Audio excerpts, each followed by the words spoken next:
Hello, and we're back. Try not to do that long of an intro. Try to keep this a little bit shorter. This is benefits of subbing in different places for this school year. A little bit of background. The last 2 years I've been subbing, but in the same class, a elementary school special needs self-contained room. So that's where all the special needs who don't really fit in general education, that's where they go. So I was in the kind of the general special needs. So we had about a third of autism students, a third Down syndrome, and then a third just kind of general intellectual disabilities. And then there were two other classrooms in our school. All the self-contained special needs students fed to our school, but overall, our school district's about 5 or 6 elementary schools and one middle school. And the other two classes, it was a K through 2 autism class, and then a grades 3 through 5 autism class. So they were maybe a little bit more advanced. So out of the three classes, we were the kind of the lowest functioning. And something that was surprising, I learned.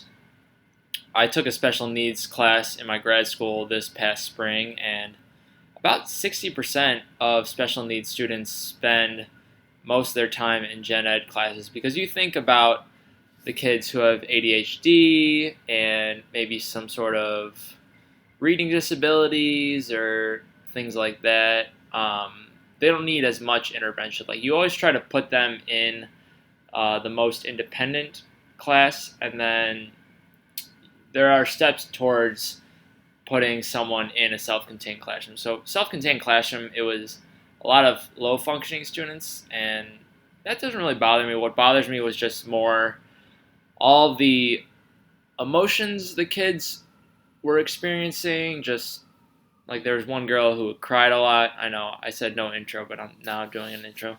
Girl who was crying a lot, who she got moved this fall to a more specialized school. She was just crying a lot and screaming and stuff. It was really, really tough for a lot of us, because it's kind of like you have this newborn baby that you don't know how to make feel better. And that was just, and she also wasn't eating her lunches and stuff, so it wasn't a good situation. And then besides the whole being a little bit behind academically, they just also have a lot of behavioral problems, running out of the classroom, spitting, screaming, hitting each other, not wanting to do work, sitting down if you want to take them back into class from recess, um, stuff like that, throwing stuff, destroying stuff. So it was tough. Year one, it was all right, because we also just the main there are two teachers each year. The more experienced teacher the first year, she went on maternity leave. So it was kind of like the new teacher who just said, "All right, we're gonna have a couple recesses a day and watch some movies, and we'll do a little bit of academic work." And then the second year, it was more of a regular, like, mostly doing academic work with a little bit, like, one recess a day and stuff like that. But it's just a couple of kids who are just way worse. So I told them that, well, I should have said that I just wanted more experience in being the main teacher, because I was just an assistant there, because it was the two main teachers and then like six of us who were kind of assistants, either subs or paraprofessionals. Which paraprofessionals, they get a little bit more trained, and they stick with one class for the whole year. So 8 of us in total for 8 students. And what I told them was, oh, I have a little bit of observation to do in the fall for my student teaching school, my high school. And they were cool with that. But I realized a week or like 2 weeks ago, maybe 2 weekends ago, maybe 3 weekends ago, I could have just said, like, this has been a good experience. I just want to gain more experience as the main teacher in other schools, especially in the middle school, because that'll be closer to what I'm doing as a high school teacher. I should have said that, because they would have been cool with that, because I did a good job in the special needs classroom, so I didn't need, like, I don't know. I think they would have taken any excuse, but it would have been better to say that one, just so I'm not, like, not, because when I say, like, oh, I'm doing observation for student teaching, I'm only doing like 40 hours in the fall for that. But All right. Now I'm getting away. I'm going more to regular teaching. So, what does that entail? Um, First off, what I'm getting away from the kids who have gotten more difficult. Kind of the monotony because in special needs every week it feels like Groundhog Week, which a sub 2 school years ago who got replaced by a paraprofessional. I was really close with her. Like we would always just joke around and stuff. She's this in her 40s mom, but she said like, oh, every day is Groundhog Day here, and every week is because you have the same schedule every week, and with special needs, you go over kind of the similar stuff a lot of the weeks in terms of what you do in gym, what you do in music, what you do in. We have this like social group, which is where the psychologist and a social worker come and help us with different social skills. But that was just some of those units, like it was just the same teachings over and over each week. In health, it was always like similar things from week to week. And also just getting away from my crush because I've talked a lot about my crush, and it would just be nice to have some space there. And like I said before, I'll finally be able to be the main teacher, which I've been the main teacher at this summer camp, so that's been nice. Um, it's only happened a couple of times. Sometimes I would get pulled from the special needs classroom because another class in our elementary school would have a teacher missing and they wouldn't be able to fill the position. So I would do it, and it felt kind of cool because the kids usually liked me, and it was nice also some of the some of those moments where I would teach something and some kid would be like, "Oh, I get it now." I definitely like those moments more than the moments in special needs.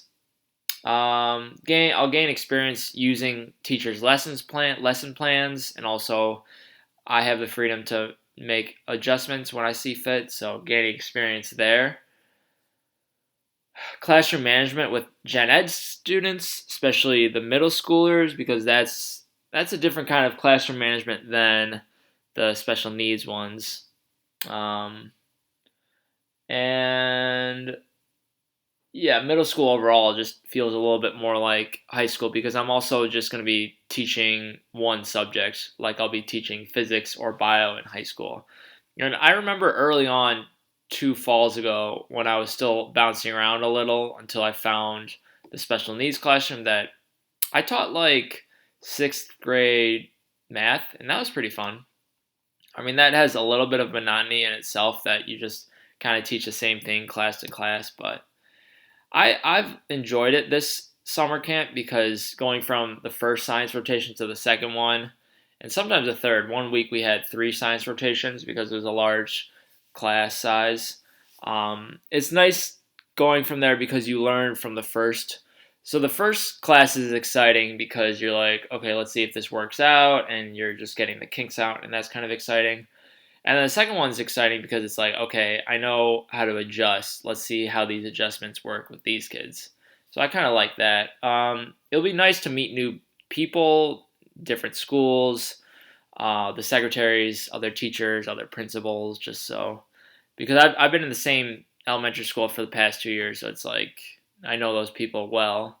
So it'll just be nice because maybe, I mean, I'll be a sub still, so I probably won't really it won't turn into like me dating anyone, but maybe I like make a friend or two or something. I don't know. More variety in general, just being at the 5 other elementary schools and then the middle school, it's like every day will feel like a new day. So I definitely feel like that variety is good. And the last point, just kind of similar to that, is gaining experience with having to learn things on the fly because that'll be a little bit like high school teaching in terms of I'll be learning on the fly when do I have a hair here? Yeah, something, or maybe just, no, it's just a shadow. Um, I'll be learning like what went well with the lesson, what didn't go well, and then I'll have like a class period or just 5-6 minutes to adjust. So that's kind of learning on the fly.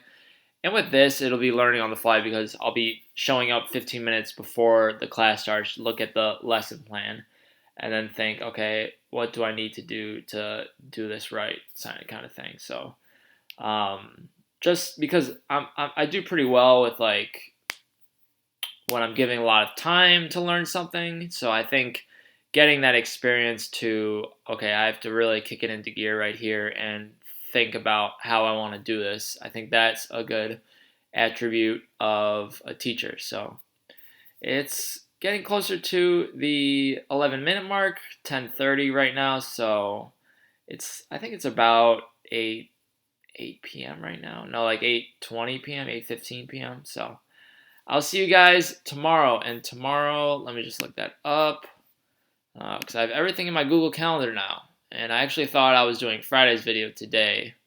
And I was like, wait, no. So tomorrow is why I'll never move to a large city. So that'll be tomorrow. I will see you guys then. All right.